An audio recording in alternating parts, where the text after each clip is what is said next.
Hello Internet and welcome to another edition of Suit Up Saturday. Low budget effects.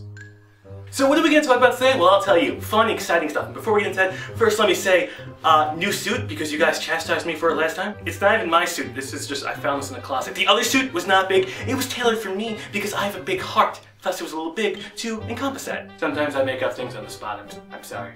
I'm a bad person. But besides me looking dashing, and I do, I have a tie on and a suit because you guys really want Suit Up Saturday to feel as if it was really a part of you and a part of me. Not to mention this is the first time I did tie and I had to look up a video online about how to tie a tie, and I saw a cute girl tie a tie and she was teaching me how to tie a tie, and when she tied the tie I wasn't really focusing on how to tie the tie, I was focusing on her while she tied the tie, and then when it took me like 7 or 8 times to really understand how to tie the tie. But there is something I do want to talk about. School and gaming. Who loves that smell of a new backpack? This one's really old. I've had it for like 4 years now. Okay, so it doesn't smell good. But who loves the smell of a new laptop case? Okay, so maybe smelling things is not a good idea. Maybe it just stuff smells bad. That has nothing to do with what I'm trying to explain. But what I will tell you does smell good are books. I love you, Dexter Morgan. You smell so sweet, like the bed of roses you lay your victims on. I meant nothing in that. Now, reading a book is often linked to intelligence, but that's not always the case with some of the stuff I read. I still read Captain Underpants. Who hasn't read Captain Underpants? Jimmy in the back, if you have not read Captain Underpants, I swear on your soul, I will destroy you. I apologize if I just rustled his jimmies. Oh, come on, we do corny jokes all the time. It's corny!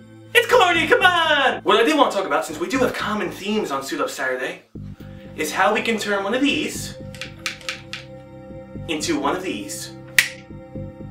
No. My mind is screwing with me! Finally, my mind understands what I need. Before we get into it kind of evaluating who we are and what we do, let's talk about a couple of things, okay? Can I come a little closer? Fine? Okay, I'll back up. I'm gonna draw something for you. It's gonna be an excellent drawing. I will draw it, and I want you to tell me what you think it is, what you feel I am doing, and ultimately, how it conveys my message.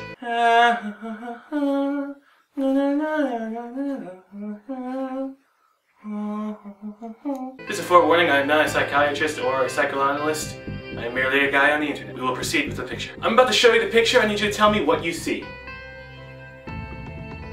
If you see a heart with a little blotch on it, good for you. You're not addicted to video games, and you, ma'am, or sir, or little child, or midget, will be able to do a prosperous life. Now if you see something else, if you see Pac-Man, I'm sorry, but you're screwed. But Chid, what do you mean I'm screwed? I'm just a child. I don't understand. Help me. Well, that's the thing about life. I can't really help you because I'm just here on the internet, but I can offer advice. I'll take the advice. How much? $50. Sell out.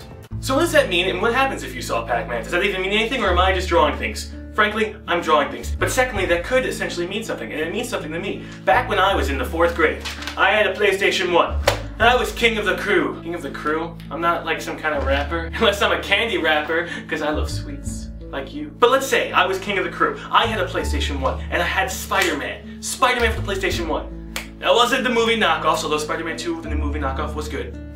It was a comic book Spider-Man, and it was amazing. I wanted to be Spider-Man. Every day in the 4th grade, I would come home, and I'm like, I'm so glad class is done, because I get to be Spider-Man now. I get to make out with Mary Jane. I get to be friends with Peter Parker. I get to be Peter Parker. Now this kind of game, it kind of absorbed me. It was my first experience with putting off important work and actually not doing anything. Let's be frank, let's be completely honest with each other. If you are seeing video game related stuff in everyday life, you may have a problem. For example, let's say you're walking outside and you see a short kid, and you are Italian of descent, and maybe your father is a plumber, and the first thing you think about is how you want to jump on the short kid and take his coins. You may have a problem that we have to talk about. You see, when you see that short kid, you should think, everyone's different, the world is okay, and I love life. Not how you want to step on him and destroy his soul. If you want to step on him and destroy his soul, I believe video games have taken a hold of your own soul. But that's okay, because I'm going to become Master Chief later, put on a helmet, put on a suit, and go fight the Covenant.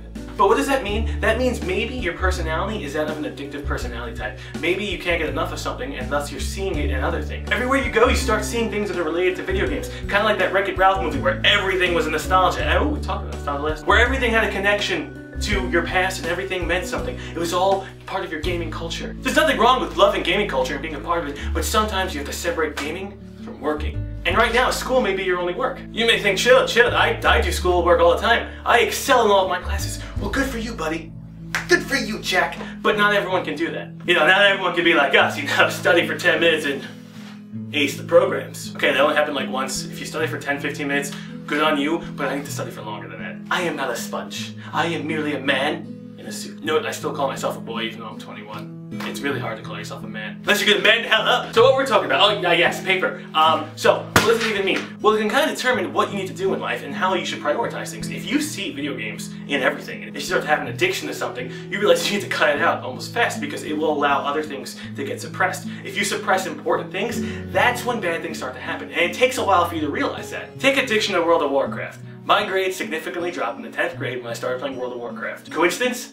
No, it was not a coincidence. I put World of Warcraft above studying. I also put it above friendships, and I also put it above eating healthy. Because of that, I developed an addictive personality, and my grades in all my classes sunk around 15 points. We're talking like from 95 to 80 because of a game and because I didn't prioritize right. That isn't to say gaming is all bad. Sometimes it can allow an escape from the real world, but it's important to remember what should be prioritized and what should be number one. Just because you don't like statistics homework doesn't mean you should do it. Just because statistics can sometimes be hard doesn't mean you shouldn't do it. And this really isn't based on a certain personality type. Even if you're an overachiever, a slacker, a procrastinator, a regular achiever, some guy who doesn't even go to school, it doesn't dictate exactly who you're going to be and what you can and can't do. Not gonna lie, when it comes to statistics, I'm probably a slacker. The final's in 2 weeks and I really have to start studying hard. Why am I telling you that? Because I'm being honest with you.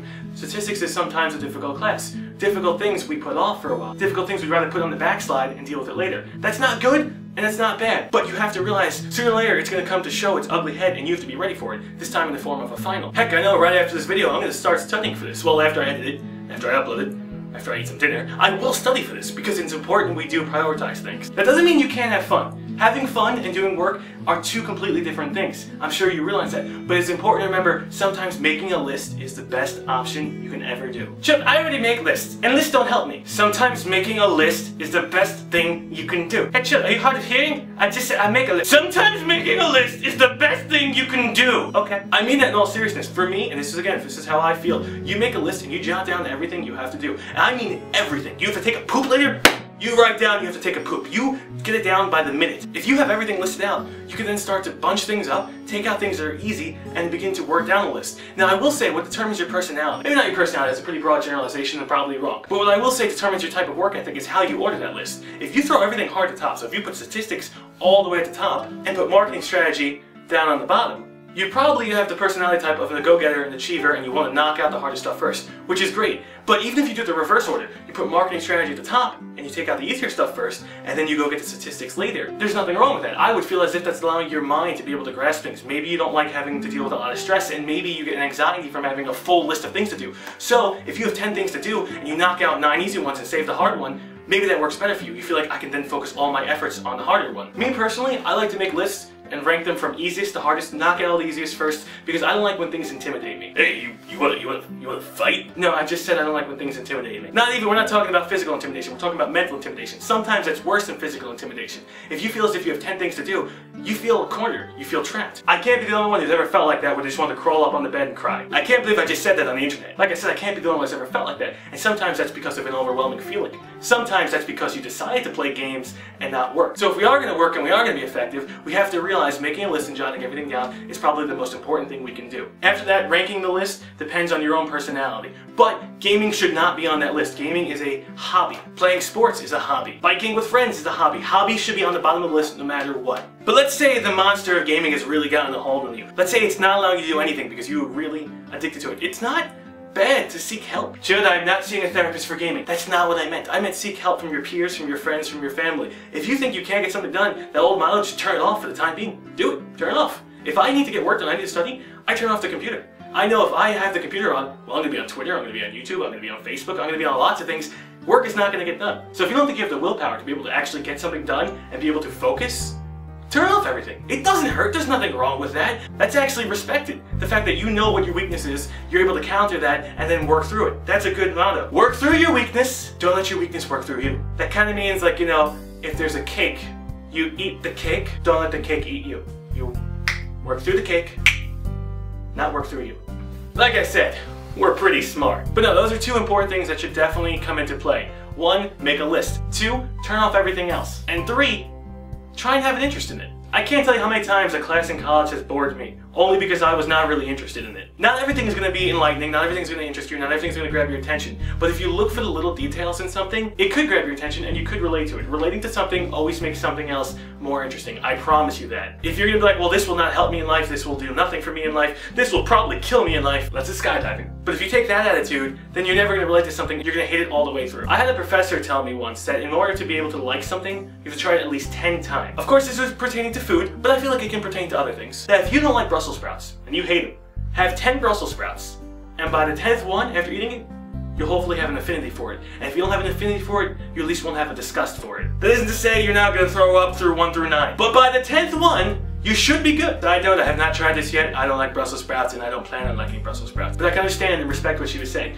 Doing something over and over and over will hopefully make you develop an affinity for it and hopefully allow you to respect it. Because you're not going to like everything, and that's fine. I guess what's just important to realize is hobbies are exactly that. They're hobbies. They're designed to entertain us, make us have fun, take the stress out of our life. That's exactly what hobbies are for. Hobbies are designed to take the stress out of our life. We shouldn't take the work out of our life to get rid of the stress. Sometimes we need work. Sometimes we need a bit of stress. A bit of stress checks us back into reality. I had a friend tell me that if everything was hunky-dory in life, well then you would feel as if life itself was not presenting a challenge. Some of you may be like, well chill, I would rather just sleep in bed all life and just do nothing. You may tell yourself that now, but that's probably not true. You're looking for something that challenges you and pushes you. As a person, you just want it to be something you enjoy. But the one thing I can't reiterate enough is just to make sure you know what your hobbies are and you know what work has to be done. Prioritize your work.